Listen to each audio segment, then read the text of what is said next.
আসসালামু আলাইকুম এভরিওয়ান, সবাই কেমন আছেন? আশা করছি সবাই ভালো আছেন। নতুন একটি ভিডিও নিয়ে আসলাম। বৃষ্টির দিনে খিচুড়ি ছাড়া আর কি ভিডিও হতে পারে বলেন দেখি। তো চলুন মূল ভিডিওতে। এই দেখেন, খিচুড়ি নাইবার চলে আইছি। পেঁয়াজ, রসুন, কাঁচামরিচ যত ময় মশলা আছে খিচুড়ি সব দিয়ে হাত দিয়ে ভালো করে মাখিয়ে নেব। একবারে গ্রামের মানুষের মতো করে মাইহে চাইহে রান্না করব। শোনেন, শহরের মানুষ খিচুড়ি না দিলে বিভিন্ন আইটেম লাগে।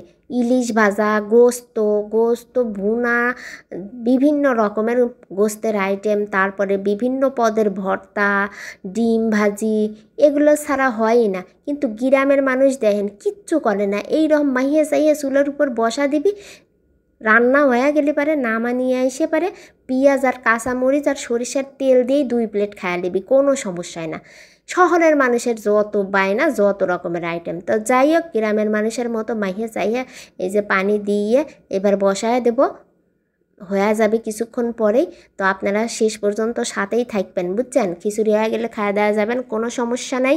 মেলা চাইল দিয়েছি, মেলাগুলো খিচুড়ি হবে নি। তো যাই হোক, এই যে ডাকনা দিয়ে ডাইকে দিলাম। তো ডাকনা দিয়ে ডাইকে দেওয়ার পরে আবার মনে এলো যে ফ্রিজে একটু ছুলা নাদা ছিল, সেই ছুলা নাদা যদি একটু খিচুড়ির ভিতর দেওয়া যায় তো ভালোই লাগবে নি। তারপরে আবার যায় সেই ছুলা বের করে নিয়ে এসে এই যে খিচুড়ির ভিতর দিয়ে দিছি, বুঝছেন? ছুলা দিলে সেই স্বাদ লাগে। তো যাই হোক, এই যে প্রায় অনেকটাই দিয়ে দিয়েছি, তো বাকিটাও দিয়ে দিলাম। যাই হোক, এই যে দেখেন নাদা বাড়া শুরু হয়ে গেছে। এই যে লাইড়ে সাইড়ে দিচ্ছি। আর খিচুড়ি নাদা মানে লাইড়ে সাইড়ে দেওয়া লাগবে, লালা ছাড়া কিন্তু একদম থামান যাবেন না। তো যাই হোক, খিচুড়ি নাদা সবাই জানে, খিচুড়ি নাদা আর নতুন করে জ্ঞান দিয়ে কোনো লাভ নাই। এই দেখেন হয়ে গেছে প্রায়। এখন এই যে ঢাকনা দিয়ে ঢাকে দিয়ে দমের উপর দিয়ে দেব। তো হয়ে গেছে কলি, আপনারা কিন্তু যাবেন না, বুঝছেন? আর এখন খিচুড়ির সাথে আবার কি লাগবে সেই ব্যবস্থা করি। আবার কইবেন না আপা কেবলই কইলো গ্রামের মানুষের কিছু লাগে না। তো গ্রামের মানুষ তো আমি, কিন্তু থাকি তো শহরে। তার জন্য এই যে আবার আলু চাক চাক করে নিছি, পাতলা করে দিয়ে দিলাম লবণ, হলুদ গুঁড়া, মরিচ গুঁড়া দিয়ে মাইহে চাইহে ভাজবো। তো এই যে নেটের পাত্রে নিছি, কারণ হলো বেশি সময় লাগবে নি ভাজতে, অনেকগুলো আছে।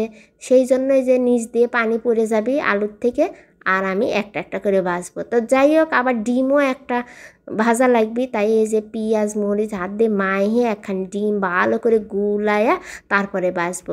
তো কই যে কইলাম না শহরের মানুষের মেলা পদ লাগে।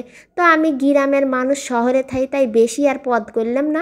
দুইটার মাঝামাঝি একটা ডিম ভাজি, আলু ভাজি, আর এই যে খিচুড়ি। তো যাই হোক, এই দেখেন হয়ে গেছে, সব কিছু রেডি দিয়ে দিলাম। তো আপনারা খায়া দায়া যান, আর কীরকম হয়েছে অবশ্যই কইবেন।